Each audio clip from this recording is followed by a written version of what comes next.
दोस्तों, आप सबका स्वागत है आपके अपने YouTube चैनल अपना पोल्ट्री फार्म में। बहुत दिन के बाद में ये वीडियो आ रहा है और ये बहुत ज़्यादा इम्पोर्टेंट वीडियो है। तो मैं आप सबसे रिक्वेस्ट करूँगा कि ये वीडियो को पूरा देखिए, ठीक है।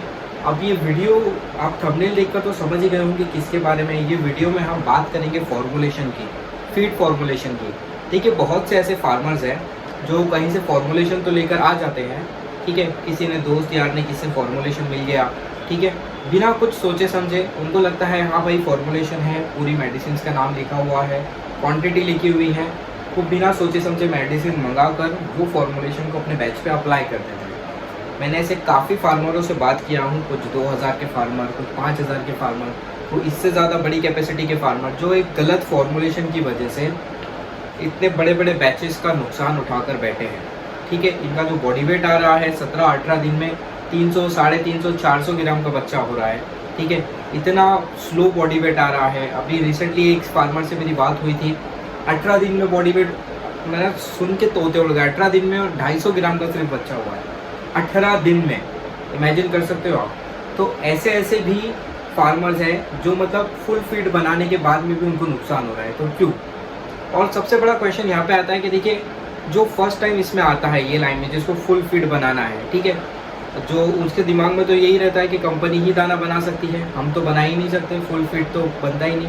और ऐसे फार्मर को गलती से भी कोई गलत फार्मूला मिल गया, उसका बैच खराब हुआ, तो वो दोबारा हिम्मत करने के लिए 10 नहीं 100 बार सोचेगा फीड बनाने के लिए, ठीक है। उसके दिमाग में फिर ये चीज़ फिक्स हो जाती है कि ये फीड हमारे बस का नहीं है, ये नहीं बनने वाला, ठीक है। तो आज के वीडियो में, ये वीडियो आप पूरा देखना, मैं आपको बार बार सजेस्ट कर रहा हूँ, ये वीडियो आप सेव कर लेना, ठीक है। ये वीडियो आप सेव करके बार बार देखना, क्योंकि ये वीडियो में हम बात करेंगे एक फॉर्मुलेशन को आप किस तरह चेक करोगे कि ये फॉर्मुलेशन सही है या गलत है। आपके पास में कोई फॉर्मुलेशन आता है तो आपको कैसे पता चलेगा कि ये फॉर्मुलेशन भाई सही है या गलत है? क्योंकि हर किसी को इतना नॉलेज नहीं होता, क्योंकि फॉर्मुलेशन में तो सारी मेडिसिन लिखी हुई है, जैसा मैंने बताया, रॉ मटेरियल सब बराबर लिखे रहते हैं। तो फार्मर तो अपने हिसाब से चलते हो, ला लेते हैं फ़ौरन, ज़्यादा कुछ सोचते नहीं है, ज़्यादा किसी से शेयर भी नहीं करते। उनको लगता है कि मतलब उनके हाथ में कोई खजाना लग गया फॉर्मुलेशन, तो मतलब ये किसी को बताते नहीं, कुछ नहीं, अपने हिसाब से चला लेते। नुकसान होता है तो फिर वो भागम थोड़ी हाथ पैर मारते कि भाई ऐसा हो गया, नुकसान हो गया, मैं ये वाला फॉर्मुलेशन चला रहा था, ठीक है। तो आज के वीडियो में हम बात करेंगे कि फॉर्मुलेशन को आप किस तरह चेक कर सकते हो, फॉर्मुलेशन किस तरीके से होता है, ठीक है। अगर आपको कुछ नॉलेज नहीं है तब भी आप किस तरीके से देख सकते हो कि क्या फॉर्मूला आप चला रहे हो, ठीक है, ताकि आपका नुकसान होने से बचे, ताकि आपका नुकसान ना हो, आप नुकसान होने से बचे, ठीक है। तो ये फॉर्मुलेशन को आप किस तरह चेक कर सकते हो? देखिए, अब रिसेंटली मेरे पास में एक फॉर्मुलेशन आया था, ठीक है, एक फार्मर ने भेजा था, उन्होंने कुछ हिंदी में लिख कर भेजा था, मैंने उसको मैंने इंग्लिश में मतलब टाइप करके आप सबको मतलब ईजिली आप पढ़ सको, तो इसलिए मैंने उसको टाइप करा हूँ। तो ये फॉर्मुलेशन का आज हम करेंगे पोस्टमार्टम। उन्होंने एक्चुअली तीनों फॉर्मुलेशन भेजा, pre starter, starter, finisher, but मैं सिर्फ प्री स्टार्टर, ये सबसे क्रूशल फॉर्मुलेशन होता है प्री स्टार्टर, क्योंकि ये अगर गड़बड़ हो गया तो पूरा बैच गड़बड़ हो जाएगा। प्री स्टार्टर में अगर आपने आपके बर्ड्स को कुपोषण का शिकार बना दिया तो आगे जाके आपको ग्रोथ नहीं देगा, ठीक है। तो प्री स्टार्टर का ही हम पोस्टमार्टम करेंगे सबसे पहले, ठीक है। पोस्टमार्टम इन द सेंस उसको समझेंगे हम कि इसमें कितना प्रोटीन है, कितना एनर्जी है, कितना कैल्शियम है, कितना फास्फोरस है, कितने इसमें अमाइनो एसिड हमको मिल रहा है। ज़्यादा डेप्थ में नहीं जाएंगे, जो मेन चीज़ आप देखकर आप एटलीस्ट समझ सको कि हाँ भाई ये फॉर्मुलेशन मेरे पास आया है, ये सही है या गलत है, इसको अप्लाई ट्राई करना चाहिए या नहीं करना चाहिए, ठीक है। तो चलिए वीडियो शुरू करते हैं। मैं आपको सबसे पहले बता दूं कि यहाँ पे एक मैं इमेज लगा दूंगा, ठीक है, जो कॉक ब्रॉयलर, जो आप कॉक जो रहता है ब्रॉयलर बर्ड, उसको क्या रिक्वायरमेंट चाहिए उसके फीड में। तो जैसा कि हम प्री स्टार्टर का पोस्टमार्टम कर रहे हैं, तो आप ये डिटेल देख रहे होंगे, ये प्री स्टार्टर की डिटेल है, ठीक है। तो ये रिक्वायरमेंट जो protein, energy, phosphorus, amino acids का जो लाइसिन, मिथुलिन, ये रिक्वायरमेंट आपके बर्ड की ज़रूरत है, मतलब इतना होना चाहिए आपके बर्ड के फीड में, ठीक है। और अब मैं लगा रहा हूँ यहाँ पे फोटो, जो फॉर्मुलेशन मेरे पास में आया है, ठीक है। अब ये फॉर्मुलेशन को हम करेंगे ब्रेकआउट। इसका ब्रेकआउट करके हम समझेंगे कि इसमें कितना प्रोटीन है, कितना इसमें एनर्जी है, कितना अमाइनो एसिड, कैल्शियम, फास्फोरस है, क्या ये फॉर्मुलेशन सही है या गलत, ठीक है। तो चलिए वीडियो शुरू करते हैं। सबसे पहले हम रॉ मटेरियल्स लिख लेता हूँ मैं कि इस फॉर्मुलेशन में रॉ मटेरियल्स कौन कौन से यूज़ हुआ है, कितनी उसकी क्वांटिटी है। उसके बाद हम देखेंगे कि इसमें कितना % प्रोटीन होता है।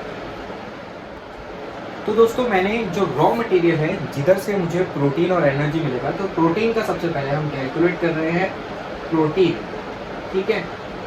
तो हम सबसे पहले देखेंगे प्रोटीन हमें किस में से कितना मिलता है। तो 560 मल्टीप्लाइड बाय 9%, इसमें जो होता है मक्के में जो होता है 9% प्रोटीन होता है, ठीक है। मक्के में जो होता है 9% प्रोटीन होता है। सोयाबीन में जो होता है डीओसी में 45% प्रोटीन होता है मिनिमम, ठीक है। अभी बहुत से लोग बोलेंगे 46 होता है, बहुत से लोग बोलेंगे 48 होता है, बहुत से लोग बोलेंगे 50, बट भाई जो बेसिक होता है वो 45% मिनिमम होता ही है स्टैंडर्ड, ठीक है। इससे ज़्यादा डाउन नहीं होता है, ठीक है। इससे अप हो सकता है, लेकिन हम जो कंसिडर करेंगे इसको 45 कंसिडर करेंगे, ठीक है। अगर 46 होता है तो अच्छा है, आपके फीड में प्रोटीन परसेंटेज बढ़ता है, ठीक है। लेकिन अगर 45 कंसिडर करके हम चलेंगे तो और ज़्यादा अच्छा है। क्यों? क्योंकि आपने ऑलरेडी कम उसको कंसिडर किया है, तो आप जो फीड में प्रोटीन की मात्रा जो रखोगे वो ऑटोमेटिकली मतलब ज़्यादा रहेगी, कम नहीं होंगे, तो ठीक है। तो 45 हम इसको मान के चलते हैं, 45% प्रोटीन। राइस पॉलिश में जो होता है 12.5% के पास में प्रोटीन होता है। एमबीएम में जो होता है 45% इसमें भी प्रोटीन होता है, ठीक है।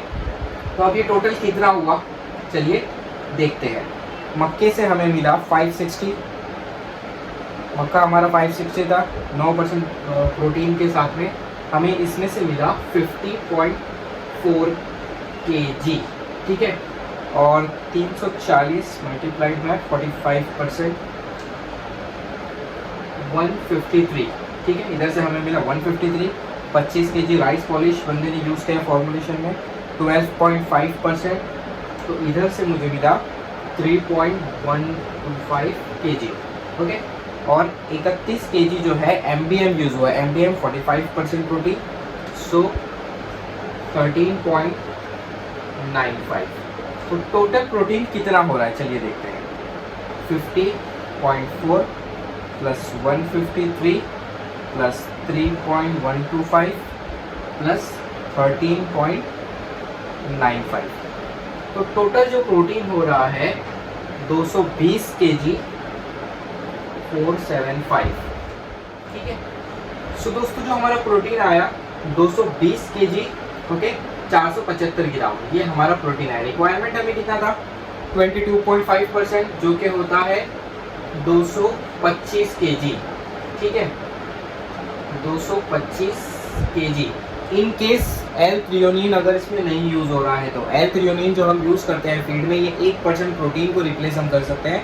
अगर हम एल थ्रियोनिन फीड में यूज़ करते हैं तो हमारा जो 22.5%, ये एक्चुअली में होना चाहिए था 23.5%, बट हम एल थ्रियोनिन यूज़ कर रहे हैं तो हम इसे 22.5% कंसिडर करते हैं। प्री स्टार्टर में इतना होना चाहिए, बट ये जो फॉर्मुलेशन है इसमें एल थ्रियोनिन बंदे ने यूज़ नहीं किया है, तो एटलीस्ट हम इसमें मान के चलेंगे कि 23% इसमें मिनिमम होना चाहिए था प्रोटीन, जो कि है 230 kg के पास 230 kg, ठीक है, 230 kg इसमें होना चाहिए।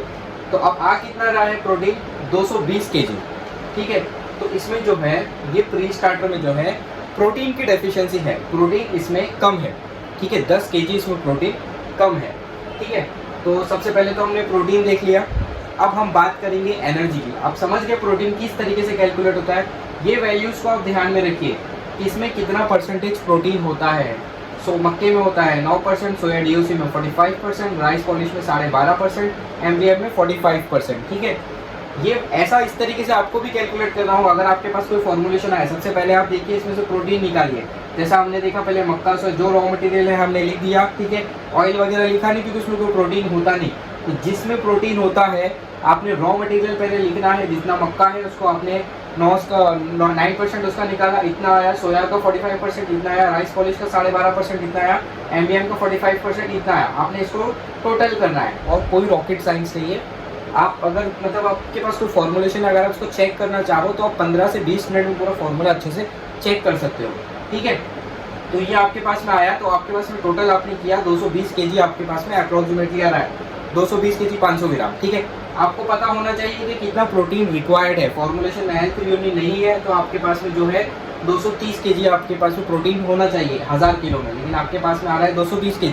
तो इससे साफ जाहिर होता है कि इसमें प्रोटीन की डेफिशिएंसी है फॉर्मुलेशन में। अगर इसको सही करना है तो आपको प्रोटीन थोड़ा सा बढ़ाना होगा। ठीक है, अब हम बात करेंगे एनर्जी की। एनर्जी किस तरह कैलकुलेट की जाती है, अब मैं इसको इरेज करता हूँ, फिर बात करेंगे हम एनर्जी। तो दोस्तों अब हम कैलकुलेट करेंगे एनर्जी। एनर्जी हमें कितना रिक्वायर्ड होता है प्री स्टार्टर में, हमें रिक्वायर है प्री स्टार्टर में 3000 mE मेगा कैलोरीज एनर्जी हमें इसमें रिक्वायर्ड है। अभी ये मेगा कैलोरीज एनर्जी क्या होती है, आप कुछ भी इंग्रेडिएंट देखते हो उसके ऊपर आपको लिखा हुआ मिलता है कैलोरीज केजी। ठीक है, तो ये फॉर एग्जांपल ये जितना भी लिखा हुआ है, अगर ये 1500 लिखा हुआ है तो आप समझ सकते हो ये 1.5 ME है। मेगा कैलोरीज मतलब 1000 kilo calories is equal to 1 mega calorie. ठीक है, ये आप याद रखिए, 1000 kilo calories is equal to 1 mega calorie. हमें जो कैलकुलेट करना होता है इसमें मेगा कैलोरीज में हम कैलकुलेट करते हैं। ठीक है, तो अभी हम मेगा कैलोरी कैलकुलेट कितना चाहिए था हमें, 3000 मेगा कैलोरी हमें इसमें चाहिए। तो अब कितना न्यूट्रिएंट वैल्यू आप समझिए, ये आप याद रखिए किसमें कितना होता है। ठीक है, यहाँ पे बहुत लोगों की चूक होती है, इनको पता ही नहीं होता कि इसमें कितना है। पता ये सब है कि एनर्जी कैलकुलेट करना है, प्रोटीन कैलकुलेट करना है, फास्फोरस, कैल्शियम, सब पता होता है, बट ये वैल्यूज़ नहीं पता होती कि किसमें कितना है। तो आप ये समझिए, मक्के में 560 kg मक्का है, 3.3 ME। ठीक है, 3300 किलो कैलोरीज इसमें एनर्जी होती है, तो 3.3 मेगा कैलोरीज जो है एनर्जी मक्के से मिलती है। और सोया से हमें 2.3 मेगा कैलोरीज एनर्जी मिलती है, राइस पॉलिश से 2.9, MDM से 2.5, ऑयल से जो हमें मिलती है ये वेज ऑयल। आप कोई भी ऑयल देखोगे तो इसमें इतना तो होता ही है, सोया ऑयल, सनफ्लावर ऑयल, कोई भी आप रिफाइंड ऑयल देखोगे उसमें लिखा होता है कि 8800 किलो कैलोरीज एनर्जी, मतलब 8.8 मेगा कैलोरी एनर्जी ऑयल से हमें मिलती है। तो टोटल अभी इसका कितना होता है हम देखते हैं। ठीक है, 560 मल्टीप्लाइड बाय 3.3 ये पर केजी में होती है। ठीक है, तो 560 multiplied by 3.3 1848 and 340 multiplied by 2.3 782। Okay, 25 multiplied by 2.9 72.5, 31 multiplied by 2.5 तो ये हो गया 77.5, 8 मल्टीप्लाइड बाय 8.8 तो ये हो गया 70.4। इसका टोटल अभी हम देखते हैं, 1848 plus 782 plus 72.5 plus 77.5, okay, and plus 70.4। इसका जो टोटल आ रहा है 2850.4, हमें चाहिए था 3000। ठीक है कितना, 2850.4 माइनस 2850.4, तो ये है 149.6 ME। ये बहुत बड़ा डिफरेंस है, इतना इसके अंदर कम है। अभी इसको मैं इजीली समझाऊँ तो इसके अंदर कितना किलो तेल इसमें कम है तो आपको बताता हूँ। 149.6 डिवाइड बाय 8.8, 1 किलो में हमने ऑयल में बताया 8.8 ME होता है। ठीक है, 149 डिवाइड बाय 149.6, ठीक है, डिवाइड बाय 8.8, इसमें 17 किलो जो है ऑयल कम है। ठीक है, 17 किलो इसके अंदर ऑयल कम है। ठीक है, यहाँ नीचे भी लिख सकता था बट थोड़ा ज़्यादा डाउन करना पड़ेगा, तो यहाँ पर लिखा हूँ 17 किलो इसके अंदर ऑयल जो है ये कम है। तो समझ सकते हो ये फॉर्मूलेशन अगर आप चलाओगे, ऐसा फॉर्मूलेशन अगर आप चलाओगे, बिना जानकारी के फॉर्मूलेशन चलाओगे, भाई ऑयल जो है ये बहुत ज़्यादा ज़रूरी होता है फीड में। आपके बर्ड की जो ग्रोथ है ये ऑयल से ही होती है। ठीक है, अगर आपके बर्ड में को अगर आप ऑयल का मतलब इंटेक बराबर नहीं करोगे, ऑयल अगर आप बराबर यूज़ नहीं करोगे, ग्रोथ में आपको बहुत ज़्यादा इसमें डिफरेंस देखने मिलेगा। ठीक है, बट बीमार हो गए वो एक अलग बात, बट एक्टिव नहीं दिखेंगे आपको वो एक अलग बात, बट ग्रोथ में आपको बहुत ज़्यादा डिफरेंस देखने मिलेगा। ठीक है, तो आप समझ सकते हो 17 kg ऑयल इसमें समझ लीजिए कम है। ठीक है, अब आप बोलोगे 17 kg ऑयल तो बहुत ज़्यादा होता है। भाई मैं ऑयल से कंपेयर करके बता रहा हूँ कि इतना एनर्जी इसमें कम है। अगर आप ये एनर्जी को आप समझ लो कि जितना एनर्जी इसमें कम है ना, अगर आप मतलब इसको तेल की भाषा में समझो ना कि इसमें कितना तेल डालना पड़ेगा उसको बैलेंस करने, तो 17 केजी और मतलब आप समझ सकते हो इसमें 17 केजी ऐड करने का मतलब 25 केजी ऑयल इसमें डालना पड़ेगा, जो कि बहुत ज़्यादा ऑयल हो जाएगा फीड में, ठीक है। तो लेकिन ये जो डेफिशिएंसी आ रही है ये रॉ मटेरियल्स की वजह से आ रही है, ऑयल की वजह से नहीं आ रही है। अब आप में से बहुत से लोग बोलोगे भाई ऑयल तो इसमें 8 केजी है, ठीक ठाक ऑयल है। भाई इसमें जो है मिनिमम ऑयल जो होना चाहिए था 10 केजी सबसे पहले तो, ठीक है। मिनिमम ऑयल इसमें हम 10 केजी, मेरे जितने फॉर्मुलेशन है प्री स्टार्टर का जो मेरा रोल है, मैं मिनिमम 10 केजी तो मान के चलता हूँ, इतना तो होना चाहिए, बाकी इसके ऊपर जाएगा, इससे नीचे नहीं आएगा प्री स्टार्टर में। तो जो न्यूट्रिएंट इधर पे सेलेक्ट है, ये न्यूट्रिएंट की वजह से जो है डेफिशिएंसी हो रही है, ठीक है। तो आप समझ सकते हो कि आपको ऐसा फॉर्मुलेशन नहीं चूज करना जिसमें ऐसी डेफिशिएंसी आए। आपको 3000 होना था, यानी 3000 यहाँ पे हो जाना चाहिए था, क्योंकि फॉर्मुलेशन ऑलरेडी है कि हम इसमें ऐसा नहीं बोल सकते कि हमें इसमें इधर इतना ऑयल ऐड करेंगे, इसको हम चेंज करेंगे इधर ही, वो हम नहीं करने वाले। हम सिर्फ पोस्टमार्टम कर रहे हैं, हम सिर्फ देख रहे हैं कि ये बराबर है या नहीं है। 3000 होना चाहिए था, 2850 आ रहा है, मतलब ये बराबर नहीं है फॉर्मुलेशन। एनर्जी के बारे में, एनर्जी भी इसमें बराबर नहीं है, प्रोटीन पर डेफिशिएंसी आई, एनर्जी की भी इसमें डेफिशिएंसी है, ठीक है।